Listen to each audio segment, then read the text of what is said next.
আচ্ছা, আজ ব্রাহ্মণবাড়িয়া সদরস্থ মৌলভীপাড়ায় একটি আবাসিক বিল্ডিংয়ে একটি ফ্ল্যাটে 6তলা ফ্ল্যাটে 5তলা ফ্ল্যাটে হঠাৎ করে আগুন লাগে। আমাদের ফায়ার সার্ভিস টের পায়, তাৎক্ষণিকভাবে তারা সেখানে চলে আসে। বাট আসতে আসতেই দেখা যায় যে সেখানে আগুন বিশেষ করে একটা রুমে ছড়িয়ে পড়ে এবং একজন ব্যক্তি সেখানে অগ্নিদগ্ধ হয়ে মারা যায়।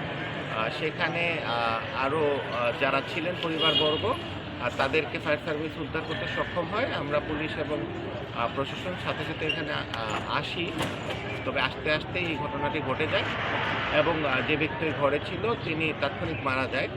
ঘটনাটি কি নিছকই দুর্ঘটনা নাকি অন্য নাশকতা আছে সেটা ইনভেস্টিগেট করতে হবে। এই জন্য প্রপারলি অ্যাডভাইস দেওয়া হয়েছে এবং আমরা সোচ্চার আছি, সচেতন আছি এ ব্যাপারে।